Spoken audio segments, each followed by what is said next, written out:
and welcome. Today I am working on using some Grafix Arts materials to create a keepsake display box. Mostly I'm going to be using the chipboard and the double tack mounting film. I'm also going to pull in some Dura-lar, but we'll get to that at the end. Do know that the chipboard comes in 3 colors: black, white, and natural. The natural and the black have the color on both sides, whereas the white has natural on the back side. And that's what I'm going to be using today. They are also all 3 a little slightly different in thickness, but you can find that information on the website. So I'm using the white. I marked up my design in a program called Lightburn so that I could cut my chipboard with my laser cutter. I'm going to show you a quick video of that now.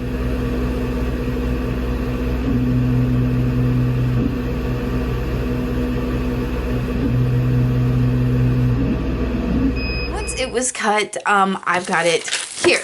So if you do not have a laser cutter, yeah, if you don't have a laser cutter, you can use scissors or craft knife or whatever to cut down yours. I am making a 5x8 sized box, hopefully, and yeah, so I cut a back panel, a top and a bottom. The top has a slit in it to put our keepsakes in, and then sides. I also have a front frame and a spacer shape that is U-shaped. So I will have some of those dimensions below along with my laser cut speeds below. Yeah, so I'm gonna get started putting this together now. If you have any questions at all, let me know. Make sure you check out the graphicarts.com website to see all these materials and other ways that you can use them. I started by grabbing my double tack mounting film and cutting it down into 6 strips. So these come in 9x12 sheets, and so I made 6 strips that were 2 inches wide by 9 inches long. So of course I could have made many more with all of the pieces that are in there, and I am making tape.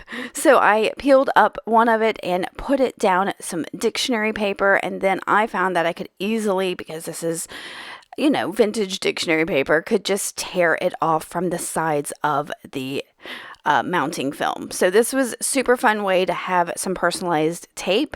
From there, once I had my strips, you can see they don't go all the way across. My boxes are 2.5 inches. My box is going to be 2.5 inches wide.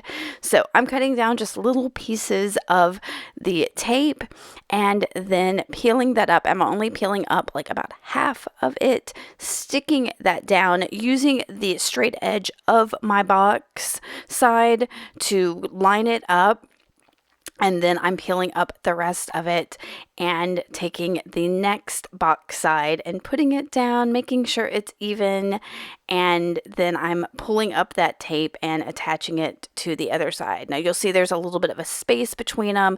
That's for the fold. That's exactly what I want, and I'm going to continue that to do all 4 sides. I will show you here that I put the last piece of tape down and lined up these edges, and it got a little fiddly. I was trying to keep everything on camera and but also have a good angle to adhere everything. Now I will tell you, this was a bit of a fiddly project because it's not something I've ever made before. It was just one of those like ideas I had to do, and I will do some repair work in here, but that's what's great about this double tack mounting tape is I made a tape with it and I can stick it anywhere I need to. So from there, I wanted to secure the inside corners. So again, I took little pieces of the tape, folded it in half, and am sticking it in each of these inside corners. I'm not covering the whole corners. I'm not being super exact with it. I just want those corners to be super secure.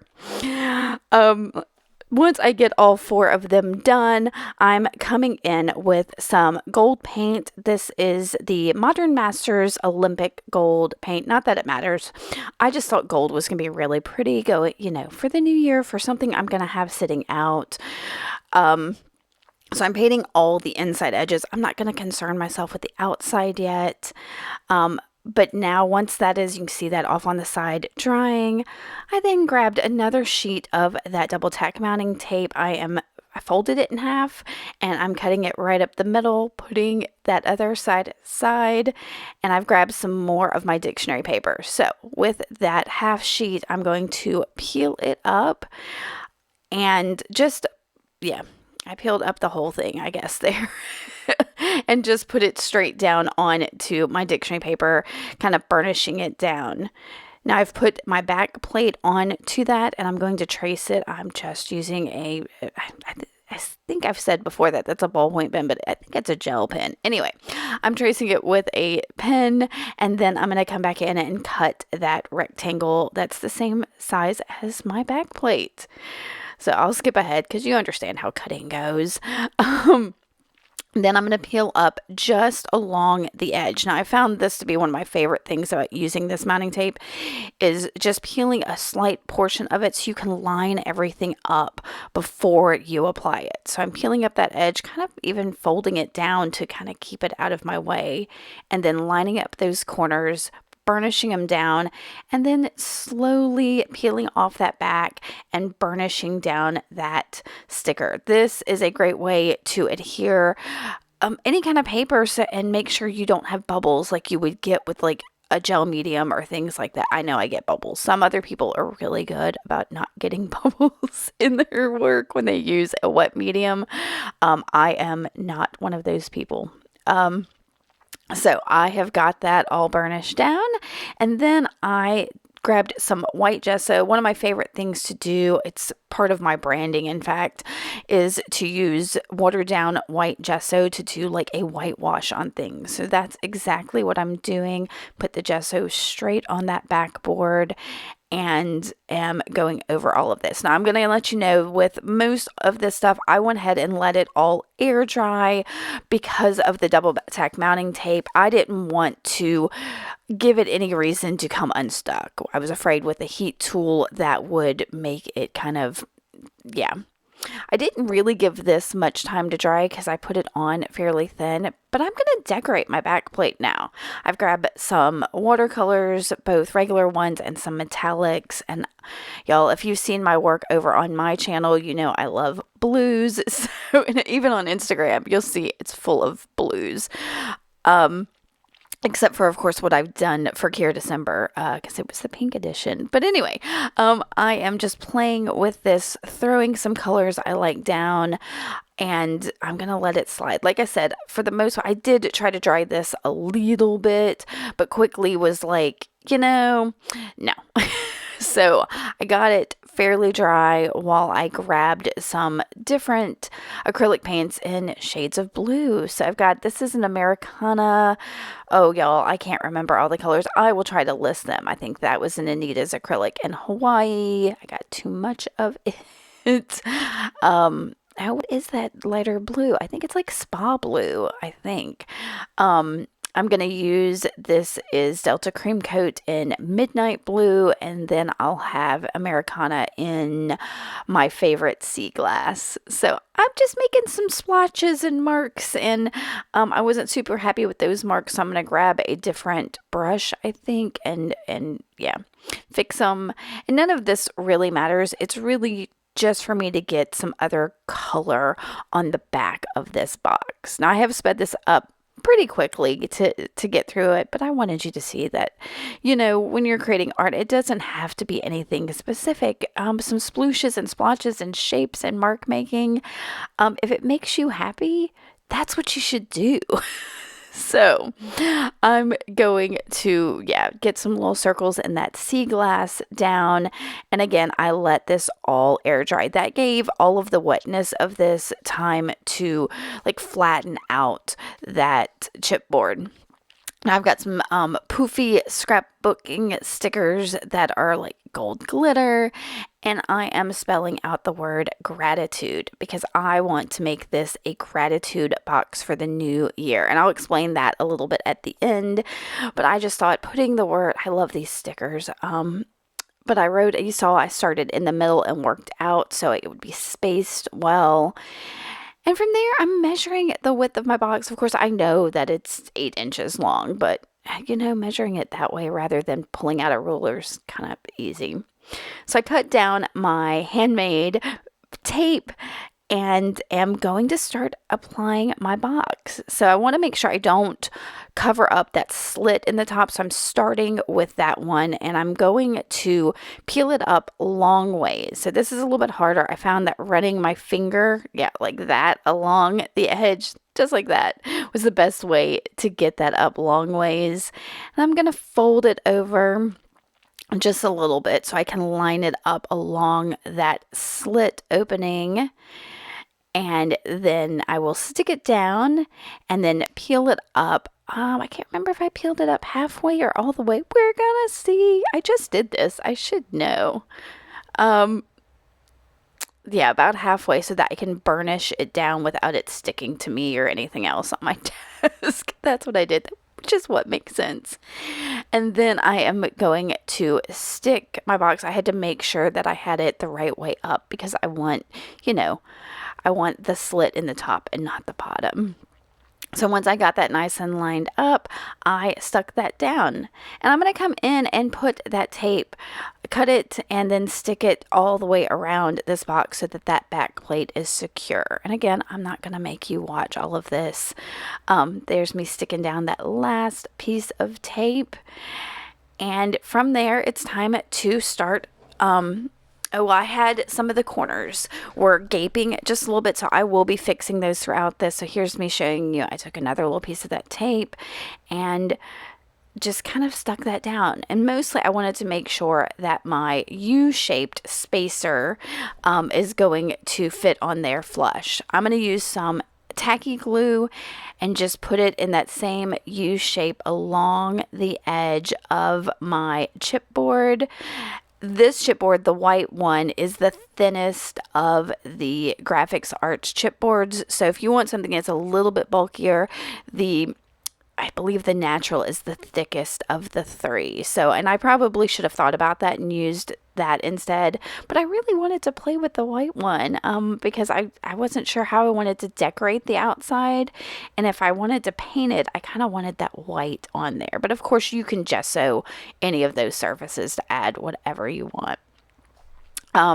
So I found that this top corner was also gaping a little bit more than I wanted. So I'm going to go ahead and tape it down with my handmade tape. I think I'm going to go ahead and do both sides of this. Y'all, I love this tape because I put dictionary paper on just about everything. When I collage, it's like definitely one of my backgrounds, and it's part of my branding with my jewelry. Yeah. I love that I made this tape, and I kind of feel like I'm going to make a whole lot more.